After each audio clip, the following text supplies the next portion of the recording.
So good afternoon, everyone. Welcome to the China Education Matters webinar.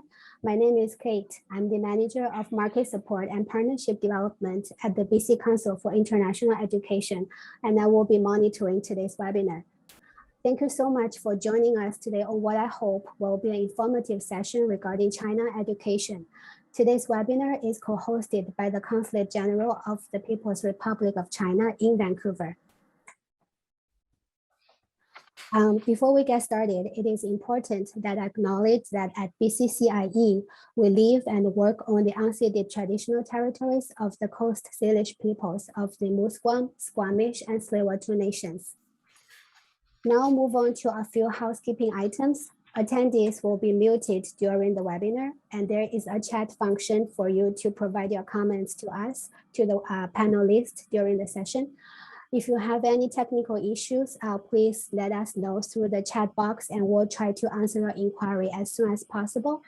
Also, this session has closed caption available, so participants have the option of hiding or showing closed captions should they want them. So now, without further ado, I will invite Consul Guo, Chief of Education and Culture Office at the Consulate General of the People's Republic of China in Vancouver, to provide his welcome remarks. Over to you, Consul Guo. Okay, so thanks, Kat. Good afternoon, dear colleagues. I'm the Chief Counsel of the Education Office of the Chinese Consulate General in Vancouver. I'm from the Chinese Ministry of Education and have worked there for 35 years. Almost half of my life, if my life is more than 70 years old. My job is to bring people from different countries close together through education exchanges, and will as to take care of Chinese international students in Canada. Also, welcome Canadian students to study in China. On September 10th, 2019, the day of Chinese Teachers' Day, we were happy together with our education colleagues in BC province to share a policy brief on the opening up of Chinese education to the outside world. It is such a successful meeting, and over 100 participants were looking forward to continue our in-depth exchange and collaboration. But unfortunately, the following COVID-19 and the bilateral relations forced us to keep social distance and mental distance as well for almost 2 years. Today, October 14th, is a Chongyang Festival today in traditional Chinese culture. Also, we call it a Double Nine Festival because it is the 9th day of the 9th month of the Chinese lunar calendar. On this day, people often climb high and try to look far away. In Mandarin, we say 登高望远. COVID-19 is slowing down, and the blocks moved away from the road. It is just the time for us to climb higher and look far away. As our China Education Matters webinar is held today virtually, we are looking forward to a new starting point for education exchange between China and Canada, and to the coming future. And we take very seriously the concern of our colleagues in BC about China-Canada education exchanges. All questions we received are good questions. They were sorted and categorized by us and BCCIE, then sent back to the Chinese Ministry of Education for guidance. We received the answer yesterday. We look forward to learn from each other through such exchanges and cooperation, so that each of our schools in both sides become better and stronger. So rather than becoming like one another by copying. There are 70,000 Chinese international students in BC, and we work together to help them be healthy, be safe, and be successful in their studies.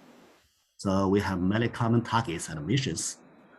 And together we can provide better and more effective service for them. So if you have any questions that more than today, whether it is about education or visas, so don't hesitate to contact us. Our education office or my very professional visa colleagues will be more than happy to help. In the same way, if any of our Chinese international students or Chinese schools, universities, colleges needed to get help from you, please receive us. Thanks to BCCIE for excellent organization. Thanks to all our BC education colleagues for great participation. Thanks to our visa office, Consul Tang, for the strong support in their busy schedules. So finally, let's keep in touch by WeChat, by email, or by Zoom meeting, or just coming to us. We meet in person in room after pandemic. Again, happy Double Nine Festival. Thank you. Thank you very much, Council Guo. Now, next, I would like to invite Mr. Colin Dewar, Director of External Relations at BCCIE, to provide his welcome remarks. Before that, I just want to mention, Council Zhang, can you please mute? I think. Yes. Yeah, yeah. Oh, much better. Yeah, thank you. Over to you, Colin. Thanks very much, Kate, and hello everyone, and thank you for your patience as we got going on this webinar today. So again, welcome to this webinar, China Education Matters.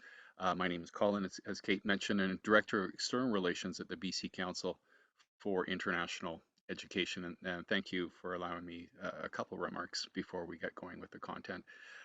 So it's my great pleasure to welcome our colleagues from the Consulate General of the People's Republic of China, who will be providing us with an update on the landscape shaping international education collaboration between China and British Columbia schools and institutions today. Special thanks, of course, to Consul Guo Jun for his opening remarks. Thank you very much. Of course, he's the Chief of Education and Culture Office. We will be hearing shortly from Mr. Tang Wuping, Consul Director of Visa Office, and of course, Mr. Zhang Yibo, Vice Consul, all from the Consulate General of the People's Republic of China here in Vancouver. So thank you so much for collaborating with us to pull together this really important information and update, especially during these kind of more tumultuous and challenging times. So at BCCA, we work to advance international education on behalf of the provincial government and in concert with the entire education sector, and that's both higher education, K through 12, and the language sector as well. China remains one of British Columbia's most important international education partners. Pre-pandemic, we had close to 50,000 study visa students here from China at all levels. And of course, we look forward to really rebuilding our international education sector to ensure continued collaboration for student and faculty mobility and forging new and innovative academic partnerships with our colleagues in China and those institutions. And as we all navigate through these times, BCCI will continue to facilitate opportunities like today's webinar and offer critical and pertinent information in support of our collective international education portfolios. So thank you again, and I look forward to this webinar. I'll hand it back to you, Kate. Thank you. Thank you very much. Thank you very much, Colin. So now I would like to invite Consul Zhang, and hopefully Consul Tang will be able to join us shortly to provide insights on the questions that we have received earlier. I would like to thank everyone who have submitted their questions in advance. These questions will help shape today's webinar, and thank you so much for doing that.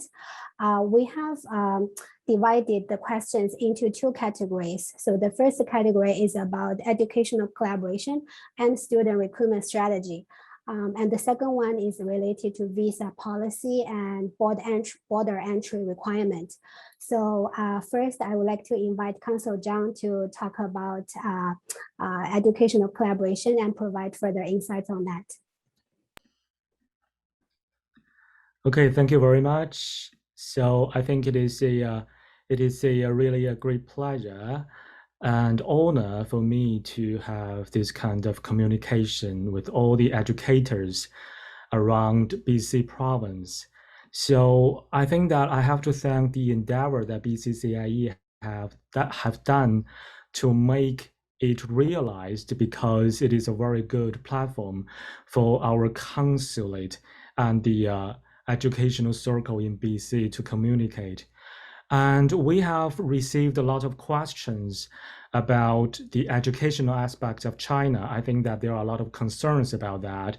So we cherry pick some of the questions that a lot of us are very kind of concerned, and to give you some kind of very good kind of feedbacks about your answers. Basically, the first question that a lot of people are concerned is about the policies and procedures that BC higher education institution. So a lot of them have the questions about what policies and procedures do BC higher educational institutions need to have in place to suit e-course content collaboration with Chinese education institutions, and also which web-based communication and e-course platforms are best implemented for Chinese students and educational institutions. According to this question, we have the following answer.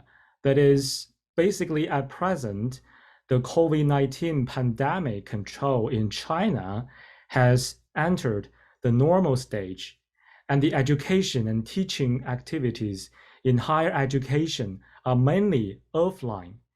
Besides, per actual situation, when teachers are unable to enter China, online and offline teaching forms are adopted to ensure the normal education and teaching order.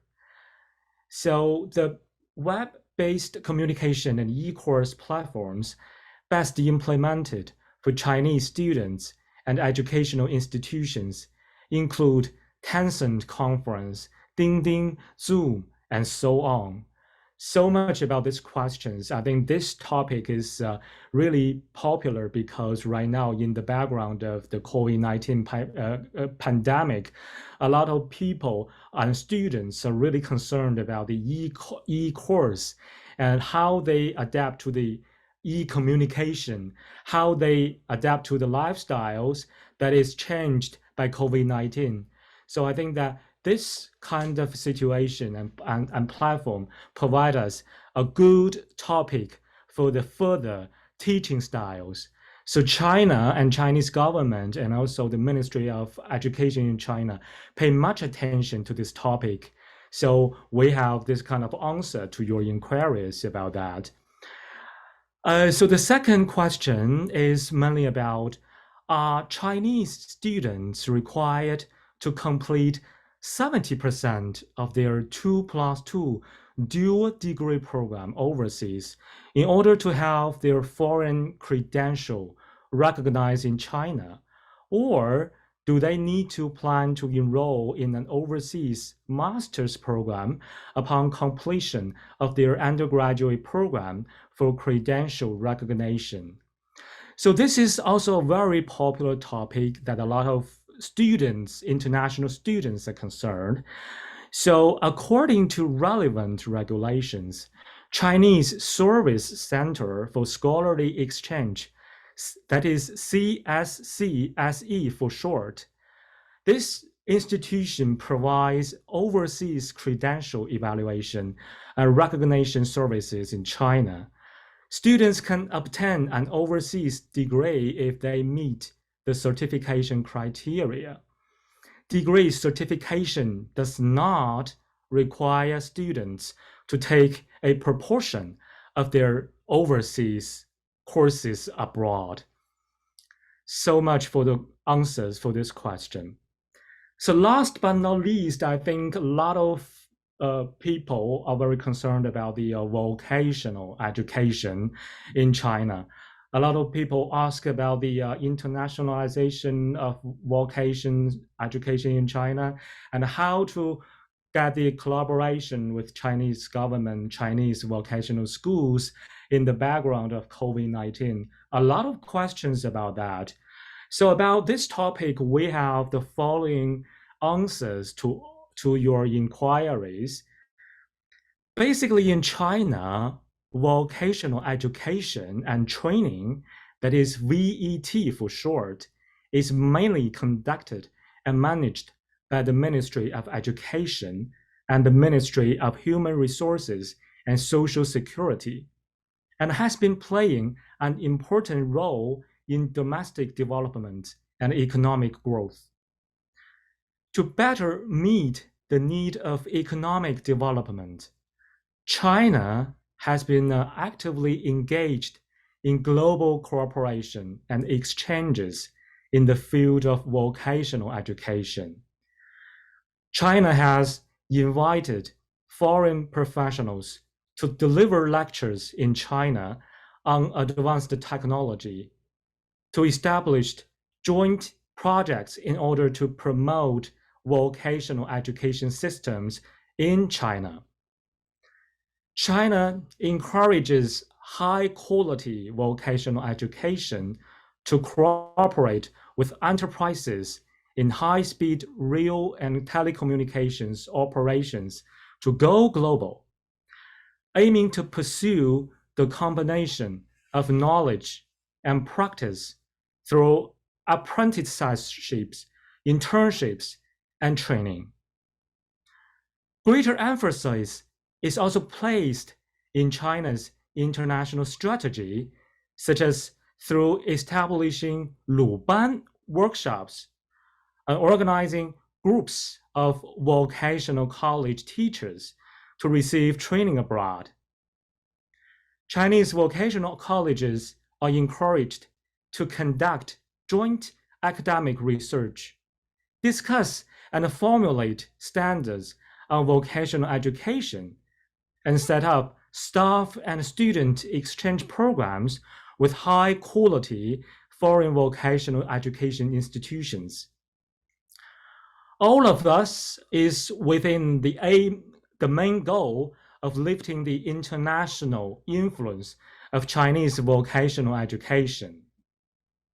Above all, China is embracing vocational education cooperation, particularly with respect to opportunities for foreign providers in talent cultivation, quality supervision, as well as standard establishment in the near future. So this is the answer to your inquiries about how the vocational schools in China is operating and how the Chinese vocational schools want to get the internationalization around the world, and also how to cooperate with the Chinese vocational schools in the near future. So this is our questions to your inquiries. So if you have any questions, I think we can have further communication ever since. Thank you very much. So I will give the floor to Kate Zhang. Thank you so much, Consul Zhang, for all the information that you have provided. I'm so happy Consul Tang is here joining us. So I will I will pass it to Consul Tang so that he can introduce a visa policy and border entry requirements. Thank you, Kate, and thank you for Mr. Doer, Councillor Guo, and my colleague, John. It is really my pleasure and to have this chance to introduce the Chinese visa policy during this pandemic, difficult pandemic time. As everybody knows, the Chinese government issued a notice on March 28, 2020, last year. It is concerning the first question I got. The multiple entries visa right now is not good to use to enter China, but this is only temporary. That means during this pandemic, it is not good to use, but after it, I think it's gonna be good again to use that visa. So right now, if you need to go to China for some specific reasons, we do issue a temp visa, only good for one entry. And at the same time, we do not cancel your previous visa, previous multiple visa. So it's just try our best to keep the normal exchange between these two countries. Right now, the main entry visa categories, we only issue visa to some, I mean, just as I said, specific reasons. First of all, the most important thing is emergency humanitarian reasons. So I'd like to emphasize this emergency, because if you say humanitarian reasons, it's a very big concept. It's a lot of things we can, conclude as humanitarian reasons, but only emergency reasons we can issue a temp visa for the foreigners, like the relatives. I mean, the foreigners' relatives in China suffered from very heavy illness, or some, some bad thing unexpected happened. They do need to enter China to solve some problem like that, and they can raise the application, and we will issue the humanitarian visas.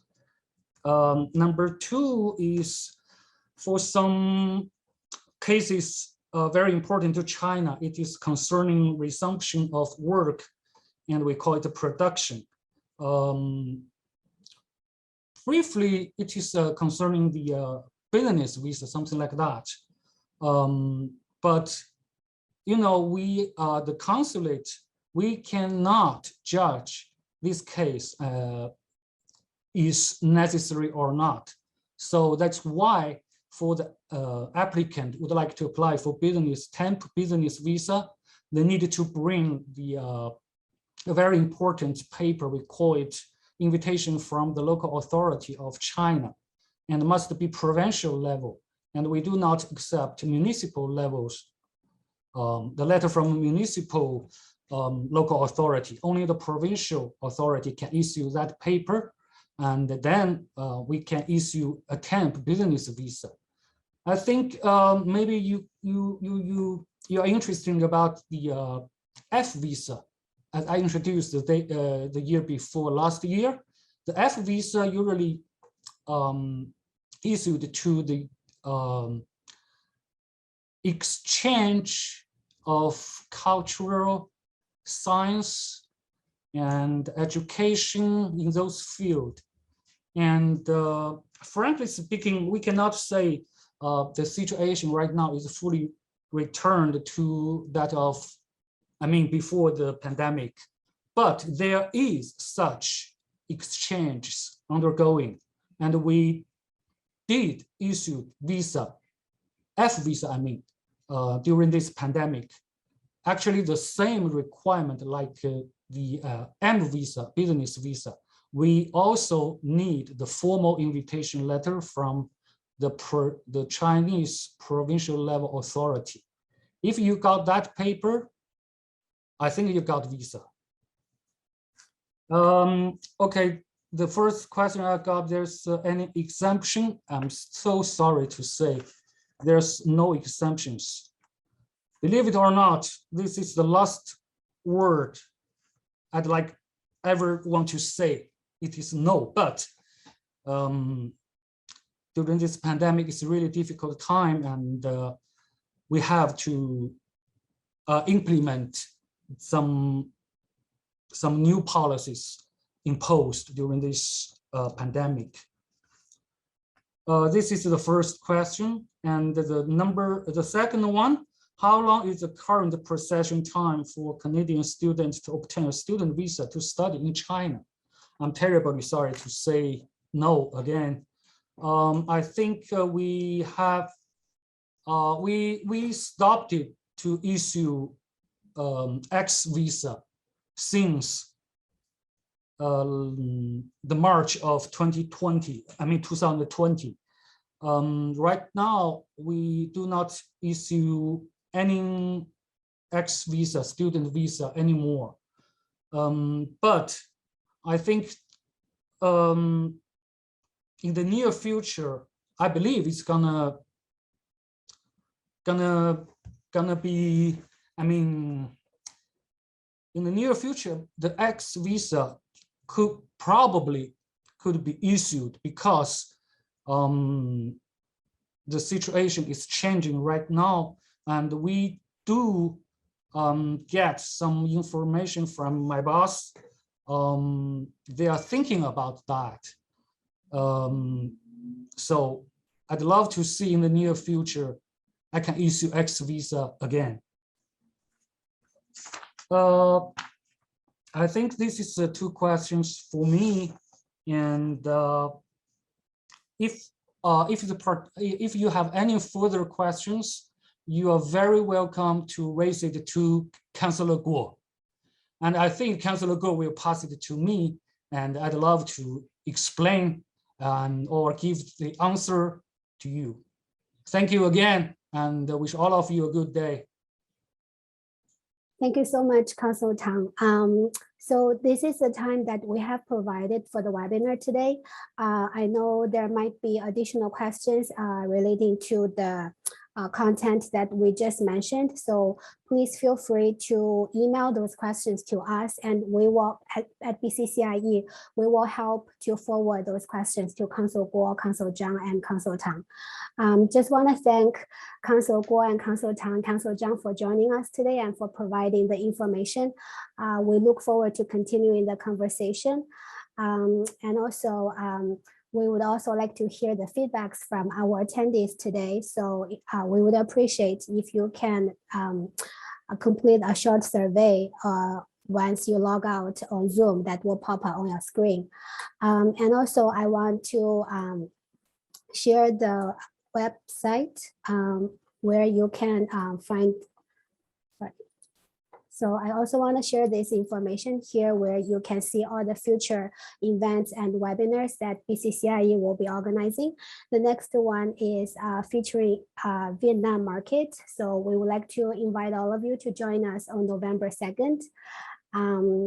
Thank you very much all for joining us this afternoon. And we wish everyone a great rest of the day. Thank you.